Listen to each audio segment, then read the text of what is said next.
ஓம் சாந்தி 26/12/2023. இனிமையான குழந்தைகளே, இந்த படிப்பு மனிதனிலிருந்து தேவதையாக ஆவதற்கானது ஆகும். இந்த படிப்பில் சிறிதளவு கூட கவனக்குறைவு இருக்கக்கூடாது.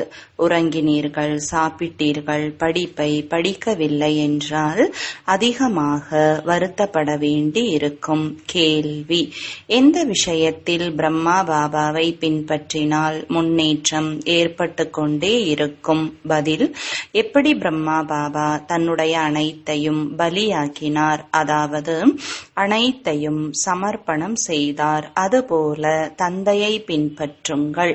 முன்னேற்றத்திற்கான சாதனம் பாபாவினால் படைக்கப்பட்டுள்ள இந்த ருத்ர ஞான யஜ்யத்தில் தங்களை பலியாக கொடுக்க வேண்டும். அதாவது பாபாவிற்கு உதவியாளர்களாக ஆக வேண்டும்.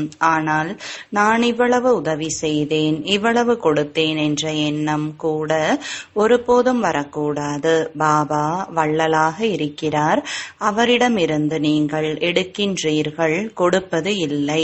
பாடல்: நீங்கள் இரவெல்லாம் உறங்கி கழித்தீர்கள். ஓம் சாந்தி. குழந்தைகள் பாட்டை கேட்டீர்கள். இதை பற்றி குழந்தைகள் புரிய வைக்க வேண்டும். நான் குழந்தைகளிடம் பேசுகிறேன் என்று பாபா கூறுகிறார். இப்படி வேறு யாரும் சொல்ல முடியாது.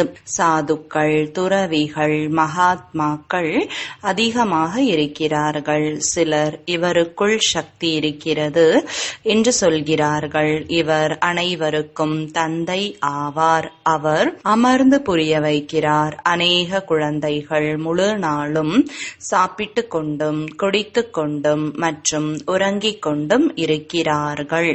அதிகமாக உறங்குகிறார்கள். இதன் மூலம் என்ன நடக்கும்? வைரம் போன்ற வாழ்க்கையை இழந்து விடுவார்கள். மாயை அதிகமான தவறுகளை செய்ய வைக்கிறது. மாயை கும்பகர்ண உறக்கத்தில் உறங்க வைத்து விட்டது. இப்போது விழிக்க செய்பவர் வந்துள்ளார். அஞ்ஞான உறக்கத்திலிருந்து விழியுங்கள். முழு உலகத்திலும், அதிலும் குறிப்பாக பாரதத்தில் அறியாமையே அறியாமைதான்.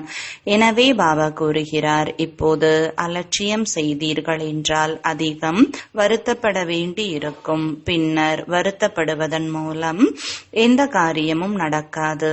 இது மனிதனிலிருந்து தேவதையாக ஆவதற்கான படிப்பாகும். இப்படி வேறு யாரும் சொல்ல முடியாது. இங்கேயும் அதே ஞானம்தான் என்பது கிடையாது.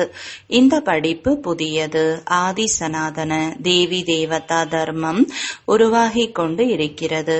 இங்கேயும் கூட அநேகரை தேவி என்று சொல்கிறார்கள். பெண் தேவி என்றால் ஆண் தேவதை ஆகி விடுகிறார்கள் அல்லவா? ஆனால் நாம் சத்தியுகத்தில் தேவி தேவதை பதவி அடைவதற்கு முயற்சி செய்து கொண்டு இருக்கிறோம். அப்படி என்றால் சத்தியுகத்தை உருவாக்கக்கூடியவர்தான் அந்த பதவியை அடைய வைப்பார். அனைத்து சத் சங்கங்களில் இருந்தும் இந்த விஷயம் தனிப்பட்டது. யார் ஈஸ்வரனை சர்வ வியாபி என்று சொல்கிறார்களோ மற்றும் அநேக அவதாரங்களை சொல்கிறார்களோ அவர்களிடம் கேளுங்கள். ஈஸ்வரன் சர்வ வியாபியாக இருந்தால் அவதாரம் என்று சொல்லக்கூடியவர்களும் கண்டிப்பாக ஈஸ்வரனுடைய அவதாரங்களாக தான் இருப்பார்கள். நல்லது. படைப்பின் முதல் இடை கடைசியின் ரகசியத்தை சொல்லுங்கள் என்று கேளுங்கள். அப்போது ஒன்றும் சொல்ல முடியாது. விதவிதமானவர்கள் இருக்கிறார்கள். மந்திர தந்திரங்கள் செய்பவர்களும் இருக்கிறார்கள். புதிய ஆத்மாக்கள் வருகின்றன எனும் போது அதுவும் தனது சக்தியை காட்டுகிறது. தர்மத்தை உருவாக்குவதற்கு புதிய ஆத்மா பிரவேசமாகிறது எனும் போது அதனுடைய புகழ் பரவுகிறது. இது சக்தியின் விஷயம் கிடையாது. சிவபாபா நாங்கள் தங்களிடமிருந்து ஆஸ்தியை அடைய வந்துள்ளோம். செய்கிறோம் என்று நீங்கள் சொல்வீர்கள். இதைதான் ஈஸ்வரிய பிறப்புரிமை என்று சொல்லப்படுகிறது. நீங்கள் ஈஸ்வரிய குழந்தைகள் ஆவீர்கள். எந்த ஒரு சாது, சந்நியாசி, மகாத்மாவும் நாங்கள் சிவபாபாவின் குழந்தைகள் என்று சொல்ல முடியாது. நாம் சொர்க்கத்தின் ஆஸ்தியை எடுத்துக் கொண்டிருக்கிறோம் என்பதை நீங்கள் தெரிந்துள்ளீர்கள். முழுமையான ஆஸ்தியை அடைய வேண்டும் என்றால் பாபாவின் நினைவில் இருங்கள் என்று பாபா கூறுகிறார். பாபா இங்கேதான் கற்றுத்தருகிறார். ராஜ்யம் ஸ்தாபனை ஆகிவிட்டது என்றால் இந்த படிப்பு மற்றும் அதை கற்பிக்கக்கூடியவர் மறைந்து விடுகிறார்கள். இந்த பிராமண குலம் இப்போதுதான் இருக்கிறது. நாங்கள் பிரம்மாவின் குழந்தைகள் என்று கூறுகிறார்கள். அப்படி என்றால் பிரம்மா எப்போது வந்தார்? பிரம்மா சங்கம யுகத்தில் வருவார் அல்லவா? பிரஜாபிதா பிரம்மா எந்த பிராமணர்களை படைக்கிறார்களோ அவர்கள் தேவி தேவதைகளாக ஆகிவிடுகிறார்கள். பிறகு பிராமணர்கள் இருப்பதே இல்லை. பிறகு நாம் தேவதை குலத்திற்கு சென்று விடுவோம். பிறகு காரியம் செய்வதற்காக இருக்கக்கூடிய பூஜாரி பிராமணர்களை யாராவது ரிஷி முனிவர்கள் போன்றோர் ஆரம்பித்து இருப்பார்கள். துவாபர யுகத்தில் சிவன் போன்றவர்களின் ஆலயங்களை உருவாக்கி பூஜையை ஆரம்பிக்கிறார்கள். எனும்போது யார் பூஜிக்கத்தக்க தேவி தேவதைகளாக இருந்தார்களோ அவர்கள் பூஜாரிகளாக ஆகிவிடுகிறார்கள். அந்த சமயத்தில் ஆலயங்களில் பிராமணர்கள் வேண்டும். எனவே அந்த சமயத்திலிருந்து ஆரம்பித்து இருப்பார்கள். பூஜிக்கத்தக்கவர்களிலிருந்து பூஜாரியாக ஆனவர்களை பிராமணர்கள் என்று சொல்ல முடியாது. ஆலயங்களில் மூர்த்திக்கு முன்னால் கண்டிப்பாக பிராமணன் இருப்பார். எனவே அந்த சமயத்தில் அந்த பிராமணர்களும் வந்திருப்பார்கள். இது விரிவான விஷயங்களாகும். உண்மையில் இதனுடன் ஞானத்தின் தொடர்பு எதுவும் கிடையாது. மன்மனாபவ என்று மட்டும்தான் ஞானம் சொல்கிறது. சிவபாபா மற்றும் ஆஸ்தியை நினைவு செய்யுங்கள் என்று குழந்தைகளாகிய உங்களுக்கு சொல்லப்படுகிறது. வெறுமனே நினைவு செய்வதன் மூலம் அனைவரும் லக்ஷ்மி நாராயணனாக ஆகிவிடுவார்களா? கிடையாது. பிறகு படிப்பும் இருக்கிறது. எந்த அளவிற்கு அதிகமாக சேவை செய்வீர்களோ அந்த அளவிற்கு உயர்ந்த பதவியை அடைவீர்கள். அந்த அளவிற்கு வாயில் தங்க கரண்டி இருக்கும். அனைத்தும் நிறைந்த குடும்பத்தில் 21 பிறவிகளுக்கு பிறவி எடுப்பார்கள். புதிய உலகம் உருவாவதில் மாற்றங்கள் ஆவதற்கு நேரம் பிடிக்கிறது அல்லவா? விநாசத்திற்கு பிறகு ஸ்தாபனை ஆகும். கலியுகத்திற்கு பிறகு சத்யுகம் உருவாகும். பூகம்பங்கள் போன்றவை நடந்து கொண்டு இருக்கிறது. ஆனால் அநேக தர்மங்களின் அழிவு நடக்க வேண்டும். நாடகம் முடிகிறது. இப்போது நாம் பாபாவிடம் சென்று பிறகு புதிய உலகத்தில் வருவோம். இந்த சமயத்தில் நாம் இந்த யஜ்யத்தின் பிராமணர்களாக இருக்கிறோம். சிவபாபா 5000 ஆண்டுகளுக்கு முன்பு போலவே ருத்ர யஜ்யத்தை படைத்திருக்கிறார். இது பெரியதிலும் பெரிய யஜ்யம். இந்த யஜ்யத்தை உண்மையிலும் உண்மையான பிராமணர்களாகிய நீங்கள் பாதுகாக்கின்றீர்கள். அந்த பிராமணர்கள் பொருட்களின் யஜ்யத்தை படைக்கிறார்கள். ஆபத்துகள் ஏதாவது வரப்போகிறது எனும்போது யஜ்யத்தை படைக்கிறார்கள். சத்தியுகத்தில் குரு போன்றவர்களின் அவசியம் இருக்கவில்லை. குரு எங்கே இருப்பார் என்றால் எங்கே சத்கதிக்கு அவசியம் இருக்கிறதோ அங்கே இருப்பார்கள். இப்போது இங்கே கணக்கற்ற குருமார்கள் இருக்கிறார்கள். இவ்வளவு வேத சாஸ்திரங்கள் போன்றவை இருந்தாலும் கூட பாரதத்திற்கு இப்படிப்பட்ட நிலை ஏன் ஏற்பட்டது? 5000 ஆண்டுகளுக்கு முன் போலவே மனிதர்கள் அனைவரும் கும்பகர்ண ஆழ்ந்த உறக்கத்தில் உறங்கிக் கொண்டிருக்கிறார்கள் என்று நீங்கள் எழுதலாம். அனைவரும் உறங்குகிறார்கள். ஆனால் இது அஞ்ஞான உறக்கத்தின் விஷயம். சத்கதியை அளிக்கக்கூடிய குரு யாரும் இல்லை. இப்போது பிரகாசிக்க வைக்கக்கூடியவர் பரமபிதா பரமாத்மாவை தவிர வேறு யாரும் வெளிச்சத்தை கொண்டு வர முடியாது என்று குழந்தைகளாகிய உங்களுக்கு புரிய வைக்கப்பட்டுள்ளது. உள்ளது. இப்போது அநேக குருமார்கள் இருக்கிறார்கள். இருந்தாலும் கூட இருள் சூழ்ந்த இரவு, துக்கம். ஏன்? சத்யுகத்தில் அளவு கடந்த சுகம் இருந்தது. இப்போது பகவானுடைய ஸ்ரீமத் கிடைத்தால்தான் சுகம் ஏற்படும். ராவணன் தான் பாரதத்தை தூய்மையற்ற துக்கமுடையதாக மாற்றினான். இந்த காமம் என்ற மிகப்பெரிய எதிரியை வெல்லுங்கள் என்று பாபா கூறுகிறார். தூய்மையின் சத்தியம் செய்யுங்கள். அப்போதுதான் புதிய உலகத்திற்கு எஜமானர்களாக ஆவீர்கள். தூய்மையாக ஆகுங்கள் என்று குருமார்கள் ஒருபோதும் சொல்ல மாட்டார்கள். இப்போது நீங்கள் வெளிச்சத்திற்கு வந்துள்ளீர்கள் எனும்போது அந்த அளவிற்கு சுகமுடையதாக இருந்த பாரதம் இப்போது இந்த அளவிற்கு துக்கமுடையதாக ஏன் இருக்கிறது என்று நீங்கள் சென்று கேளுங்கள். நாம் தான் தேவதைகளாக ஆகிறோம் என்பதை குழந்தைகளாகிய நீங்கள் தெரிந்துள்ளீர்கள். சந்நியாசிகள் உடனே வீடு வாசலை விட்டுவிட்டு சென்று விடுகிறார்கள். சந்நியாசிகள் தூய்மையாக இருக்கிறார்கள் என்று அவர்களை பற்றி சொல்கிறார்கள். நாங்கள் தூய்மையாக இருப்பதற்காக முயற்சி செய்து கொண்டு இருக்கிறோம் என்று அவர்கள் சொல்ல மாட்டார்கள். உங்களுடைய விஷயம் தனிப்பட்டது. சந்நியாசிகள் அனைவரும் தூய்மையாக இருக்கிறார்கள் என்று புரிந்து கொள்ளாதீர்கள். எதுவரை மனநிலை உறுதியாகவில்லையோ அதுவரை புத்தியின் நினைவு நண்பர்கள் உறவினர்களிடத்தில் சென்று கொண்டிருக்கிறது. தேகம் உட்பட தேகத்தின் அனைத்து சம்பந்தங்களை மறந்து விடுங்கள் என்று உங்களுக்கு சொல்லப்படுகிறது எனும்போது எவ்வளவு உழைப்பு தேவைப்படுகிறது. நீங்கள் எப்போது சந்நியாசம் செய்தீர்கள்? லௌகீக பெயர் என்ன என்று அவர்களிடம் கேட்டீர்கள் என்றால் அதை பற்றி கேட்கவே கேட்காதீர்கள் என்று சொல்வார்கள். ஏன் நினைவூட்டுகிறீர்கள் என்பார்கள். சிலர் சொல்லவும் செய்வார்கள். பிறகு நீங்கள் உடனே அனைவரையும் மறந்து விட்டீர்களா அல்லது நினைவு வருகிறதா என்று கேளுங்கள். நீங்கள் யாராக இருந்தீர்கள் என்பது தெரியும் அல்லவா? எப்படி மறந்து விட்டீர்கள்? தனியாக இருந்தீர்களா அல்லது குழந்தை குட்டிகள் இருந்ததா? மீண்டும் அவர்கள் உங்களுடைய நினைவிற்கு வருகிறார்களா? ஆமாம், அநேக முறை நினைவிற்கு வந்தார்கள். கஷ்டப்பட்டுதான் நினைவு விடுபடுகிறது என்று கூறுகிறார்கள். தங்களுடைய வாழ்க்கை என்னவோ நினைவு இருக்கிறது. நாம் சிவபாபாவை நினைவு செய்கிறோம். ஆனால் நம்முடைய வாழ்க்கையையோ அல்லது படித்த சாஸ்திரங்களையோ மறந்து விடுகிறோமா என்ன? வெறுமனே வாழ்ந்து கொண்டிருக்கும் போதே மறந்து விடுங்கள். இதை தாரணை செய்யுங்கள் என்று கூறுகிறோம்.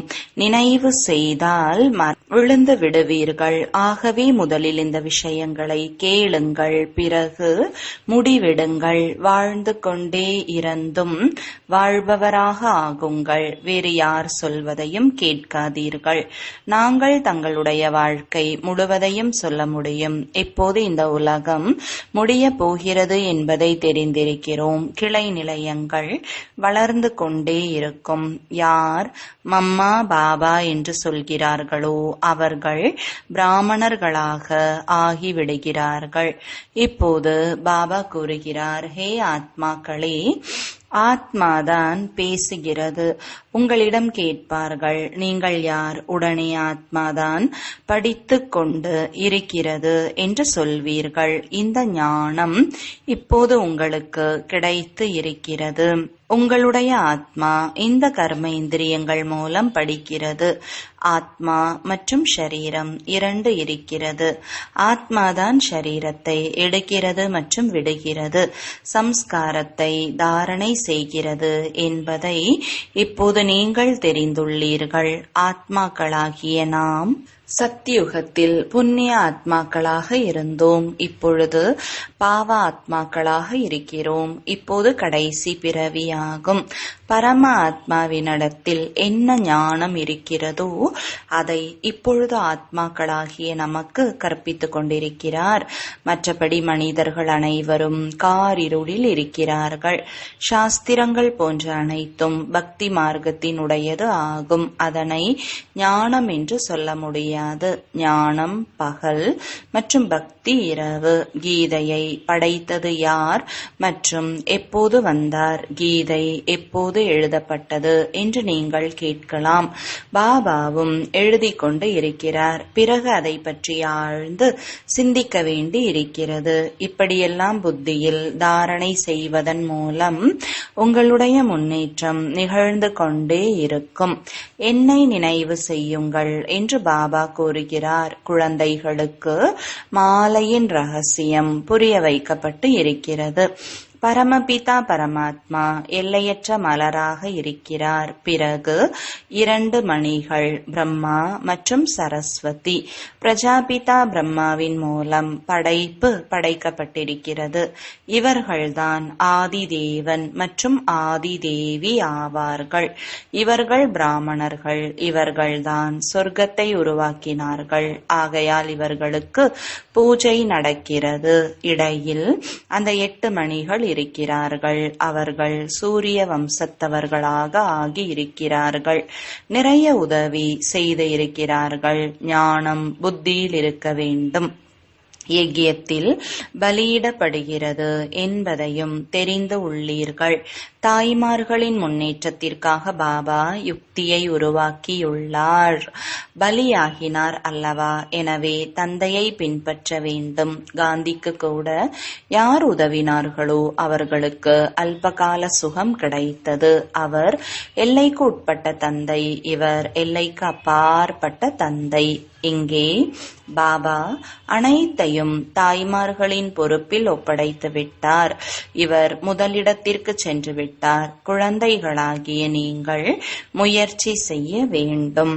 யார் உதவி செய்வார்களோ அவர்கள்தான் சொர்க்கத்திற்கு எஜமானர்களாக ஆவார்கள். நாம் சிவபாபாவிற்கு உதவி செய்கிறோம் என்று யாரும் புரிந்து கொள்ள வேண்டாம்.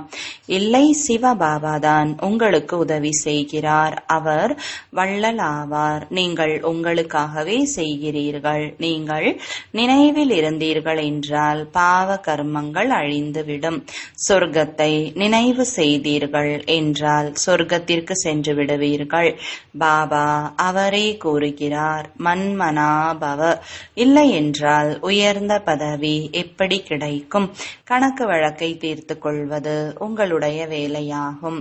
நான் கொடுக்கிறேன் என்று யாரும் புரிந்து கொள்ள வேண்டாம். இது சிவபாபாவினுடைய யஜ்யம் நடக்கிறது, நடந்து கொண்டேதான் இருக்கும். நாம் பாரதத்திற்கு மட்டுமல்லாது முழு உலகத்திலும் பாபாவின் உதவியின் மூலம் நம்முடைய ராஜ்யத்தை உருவாக்கி கொண்டு இருக்கிறோம் என்பது பிராமண குழந்தைகளாகிய உங்களுடைய மனதில் இருக்கிறது. நாம் மீண்டும் தூய்மையாக ஆகி பாரதத்தை சொர்க்கமாக ஆக்கி ராஜ்யம் செய்வோம். சிவபாபாவின் வழிப்படி செல்வதன் மூலம் பாரதம் சொர்க்கமாக ஆகிவிடுகிறது. எனவே சிவபாபா கற்பிக்கிறார் என்பதை நினைவில் வையுங்கள். பிராமணர்களாக ஆனால்தான் தேவதா சம்பிரதாயத்தில் வருவீர்கள் என்று பாபா கூறுகிறார். விகாரத்தில் விழுவதன் மூலம் ஒரே அடியாக அனைத்தும் நாசமாகி விடுகிறது. தாங்களே தங்கள் மீது கருணைக்கு பதிலாக கருணை இல்லாமல் நடந்து கொள்கிறீர்கள். பிறகு சாபம் ஏற்பட்டு விடுகிறது. நான் வரம் கொடுக்க வந்துள்ளேன், ஆனால் ஸ்ரீமத் படி நடக்காததன் மூலம் தங்களை சபித்துக் கொள்கிறீர்கள். பதவியை கீழானதாக ஆக்குகிறீர்கள். நல்லது, இனிமையிலும் இனிமையான காணாமல் போய் கண்டெடுக்கப்பட்ட செல்லமான குழந்தைகளுக்கு தாயும் தந்தையுமான பாப்தாதாவின் அன்பு நினைவுகளும் காலை வணக்கங்களும். ஆன்மீக குழந்தைகளுக்கு ஆன்மீக தந்தையின் வணக்கங்கள். ஆன்மீக தந்தைக்கு ஆன்மீக குழந்தைகளின் அன்பு நினைவுகளும் வணக்கங்களும்.